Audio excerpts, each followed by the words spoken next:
क्योंकि दिमाग बोलता मोदी से लड़ेगा, दिमाग बोलेगा शाह से लड़ेगा, दिमाग बोलेगा मर जाएगा, दिल बोलेगा अरे हट बाजू, अब मौत के लिए मैं तैयार हूं, मैं जिंदा रहना चाहता हूं।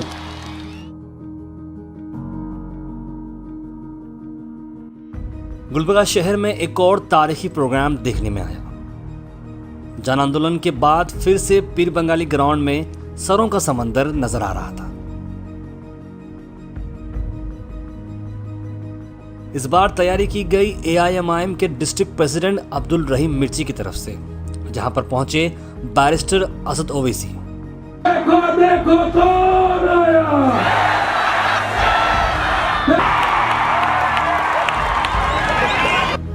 इस इवेंट की खास बात यह थी कि इसमें सभी पॉलिटिकल पार्टीज ने अपने डिफरेंसेस को बाजू रखा और NPR, NRC और CA के खिलाफ एक स्टेज पर यूनाइट हुए।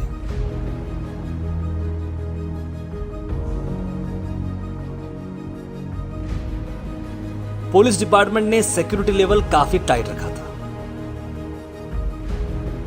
बैरिस्टर असदुद्दीन ओवैसी को सुनने के लिए गुलबर्गा के आसपास जिलों से भी कई सारे लोग आए थे।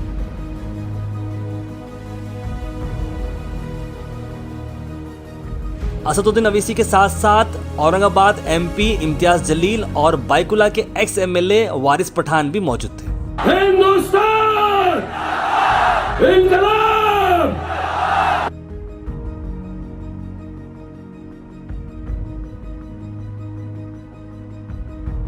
आइए देखते हैं इस इवेंट के शॉर्ट हाइलाइट्स।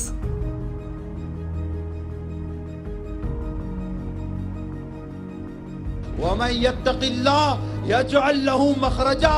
अपने आप में अल्लाह का तकवा, अल्लाह की खशियत, अल्लाह का डर पैदा करो। अल्लाह की कसम, कोई हुकूमत, कोई ताकत आपको नीस्तो नाबूद तो दूर, आपको छू नहीं सकती है। ये अमित शाह कहता है कि हम एक इंच पीछे नहीं हटेंगे। हमारी शाहीन बाग के शेरनिया ने कहा हम तुमको एक इंच आगे भी आने नहीं देंगे। दिल्ली के अवाम ने यह बता दिया नरेंद्र मोदी अमित शाह को, तुमने कहा था यहाँ से बटन दबेगा तो शाहीन बाग में करंट लगेगा, लेकिन शाहीन बाग ने वहाँ पर दिल्ली के अंदर ऐसा कमाल कर दिया कि पूरी बीजेपी शॉर्ट सर्किट हो गई है। कि हमारे असलाफ ने अगर खूने जिगर सींच कर इस मुल्क को आजाद कराया था, उस मुल्क की आजादी पर कभी आंच नहीं आने देंगे। जरूरत पड़ेगी दोबारा जंग आजादी लड़ने के लिए तैयार हैं। ये 15% वाले RSS वालों, ये दलिंदर मोदी और अमित शाह, अरे भाई अब एक 5 साल और भी देंगे और एक 5 साल, उसके बाद इस 10 साल के बाद इस देश के वजीर आजम बैरिस्टर असदुद्दीन ओवैसी बनेंगे। बिला तफरीक मजहब मिल्लत और तमाम सियासी पार्टी के लोग इस प्रोग्राम को जो CAA, NRC के और NPR के खिलाफ एहतजाज में तशरीफ लाए, मैं अल्लाह से दुआ को हूं कि अल्लाह ताला हमारे इस इत्तेहाद को बाकी रखे। किसने सबसे पहले आवाज उठाई? वो शेर असदुद्दीन ओवैसी साहब ने आवाज उठाई, और ये मर्द मुजाहिद एक ही था जो आवाज उठाने में CAA के खिलाफ में कोई नहीं आवाज उठाया। मैं असदुद्दीन ओवैसी साहब का शुक्रिया अदा करता हूं, इनकी हिम्मत की दाद देता हूं, जिन्होंने पार्लियामेंट के अंदर ये बिल को फाड़ दिया। ये शेर हिंदुस्तान है, शेर हिंदुस्तान। हर सिमत मचलती किरणों ने अफसूने शबे गम तोड़ दिया। अब जाग उठे दीवाने, दुनिया को जगा कर दम लेंगे। अब बस में चाहा चमकाएंगे या खून में नहाकर दम लेंगे। जिएंगे सब मिलकर जिएंगे, जेल में जाएंगे सब मिलकर जाएंगे। इज्जत से जिए तो जी लेंगे, वरना जामे शहादत पी लेंगे। ಇತಿಹಾಸವನ್ನು ಓದುತ್ತೇವೆ. ಹಜರತ್ ಮೊಹಮ್ಮದ್ ಮುಸ್ತಫಾ ಸಲ್ಲಲ್ಲಾಹು ಅಲೈಹಿ ವಸಲ್ಲಂ ರವರು ಇವರು ಪೈಗಂಬರರು ಹೌದು, ಅಲ್ಲ ಸತ್ಯ ಅಸತ್ಯ ಎನ್ನುವಂತ ಮಾತನ್ನು ಕೇಳಿದಾಗ ಸುಮಯ್ಯ ರದಿಯಲ್ಲಾಹು ತಆಲಾ ಅವರು ಹೇಳುತ್ತಾರೆ, ಇವರು ಕೊನೆಯ ಪ್ರವಾದಿಗಳು ಹಜರತ್ ಮೊಹಮ್ಮದ್ ಮುಸ್ತಫಾ ಸಲ್ಲಲ್ಲಾಹು ಅಲೈಹಿ ವಸಲ್ಲಂ ಅಂತ ಹೇಳಿದಾಗ ಅವರನ್ನು 2 ಕಾಲಿಗೆ 2 ಒಂಟೆಯನ್ನು ಕಟ್ಟಿ ಸೀಳಲಾಗುತ್ತದೆ. पहले असदुद्दीन अवैसी साहब अकेले थे, आज इम्तियाज जलील साहब भी हैं। एक और एक लोग कहते हैं 2 हुए, मैं कहता हूं 11 हुए। क्या कहते हैं आप? हमारी जो भी बात सुनाई गई जाती है वो जगह में पार्लियामेंट में ओवैसी साहब ऐसी बात करते हैं कि मोदी और अमित शाह की छक्के छूट जाते। कि जब असदुद्दीन अवैसी साहब जब अपनी बात को रखेंगे तो फिर एक यहाँ पर गुलबर्गे की तारीख बनेगी। मैं उनका इस सरजमीन बंदनवाज और सर बसवेश्वर की जमीन से इस्तकबाल करते हुए दुआ करो कि सलामत रहे इनकी हिम्मत। ये चिराग कई आंधियों पे भारी है। भारतीय जनता पार्टी के उन चाहने वालों से जो एक कहते हैं कि अमित शाह बहुत मजबूत है, आज जो बुला रहा है बातचीत के लिए, क्या ये अमित शाह की शिकस्त नहीं है? क्या ये हमारी शाहीन बाग के हमारी माँ और बहनों की जीत नहीं है? जीत है, तुमको झुकना होगा। शुक्रिया अदा करते हैं नरेंद्र मोदी साहब आपका कि इस बिल के जरिए आपने हमें मुत्तहिद करने का काम किया है, हमें एक प्लेटफॉर्म के ऊपर लाने का काम किया है। मैं बोला तेरे अध्यक्ष ने तो भाषण दे दिया है, अब मेरे अध्यक्ष का भाषण सुन। और जब मेरे अध्यक्ष ने भाषण देने के लिए खड़े रहे तो एक ऐसी चिंगारी वहां पर लगी कि पूरे मुल्क में आज एक ऐसा माहौल तैयार हो गया। भाषण खत्म हुआ और असद साहब ने कह दिया कि तूने बिल लाया, तूने ये कानून लेकर आया, तेरे इस कानून का, तेरे इस बिल का मेरी नजर में क्या हैसियत है ये देख मोदी, ये देख अमित शाह।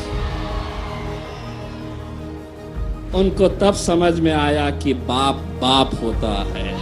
हिंदुस्तान इनकलाब। मोदी अमित शाह के तख्त को गिराना है ना, तो ऐसा आवाज लगाना कि आवाज यहां से लगे और तक जाके दिल्ली के अंदर गिरे। मैं सलाम करता हूं, सैल्यूट करता हूं मेरी उन तमाम मां बहनों को जो देश की विभिन्न जगहों पे शाहीन बाग बनाकर बैठी है और इस काले कानून का विरोध कर रही है। मोदी और अमित शाह ये असल शेरनियां, ये असल शेरनियां है। ये आज के दौर की वो झांसी की रानियां हैं जो निकल पड़ी है तुम्हारे काले कानून के खिलाफ। तुम गोलियां बरसो, तुम लाठियां बरसो, तुम टीयर गैस बरसो, हम संविधान को लेकर आगे चलते रहेंगे और तुमसे अपनी जुबान से मुकाबला करते रहेंगे, करते रहेंगे, करते रहेंगे। मुबारक हो, मुबारक हो इंसाफ करने वालों। तुमने 33 मुसलमानों को मारने के लिए सजा हुई तो उनसे कहा कि तुम मंदिर जाकर सेवा करना। मुबारक हो, मुबारक हो कि माया कोटलानी और बाबू बजरंगी जिन्होंने हामिला मुस्लिम महिलाओं के पेट को काट कर उनको मारा, कोर्ट ने सजा दी, वो बेल पर है। मुबारक हो इंसाफ करने वालों, मुबारक हो। और हमारे मुकद्दर में हमारी बहनों को सेडेशन का चार्ज एनएसए लगता है। वो डॉक्टर कफील के ऊपर डॉक्टर है और एनएसए लग जाता है। मुबारक हो, मुबारक हो। तुम इंसाफ कर रहे हो, तुम इंसाफ कर रहे हो, हम देख रहे हैं, मगर खुदा की कसम हम नहीं भूलेंगे इसको। तुम्हारा इंसाफ, तुम्हारा जुल्म हम नहीं भूलेंगे, हम इसको याद रखेंगे। एक डॉक्टर है तो उसके ऊपर एनएसए, और एक उत्तर प्रदेश का चीफ मिनिस्टर है जो कहता है गोली मारो, बिरयानी मत दो, और एक मिनिस्टर है मोदी की कैबिनेट का। तारीख ये है, सच्चाई ये है मिस्टर शाह कि जब सारी कायनात के अब्बा, हमारे अब्बा, आपके अब्बा, सबके पप्पा, सबके डैडी, जब अल्लाह ने उनको कहा कि जाओ जमीन पर, तो हमारे अब्बा भारत में कदम रखे और हमारे अब्बा का नाम हजरत आदम अलैहिस्सलाम। जब अब्बा जमीन पे कदम रखे, जब अब्बा जमीन पे कदम रखे, तो जमीन किसकी हुई? जमीन किसकी हुई? बोलो, जमीन बाप की हुई नहीं हुई? जब बाप की जमीन है तो बाप की जायदाद में ना बेटी को महरूम किया जा सकता, ना बेटे को महरूम किया जा सकता। ये मेरे बाप का मुल्क है और कोई ताकत मुझे यहां पर दूसरे दर्जे का शहरी नहीं बना सकती। जितने लोग, मैं नाम नहीं लेना चाह रहा, उनको दिल की गहराइयों से शुक्रिया अदा करता हूं कि हमारी आवाज पे, नक़ीब मिल्लत की आवाज सुनने के लिए जो अपने वक्त और टाइम को लगाकर गुलबर्गा है, मैं दिल की गहराइयों से शुक्रिया अदा करता हूं।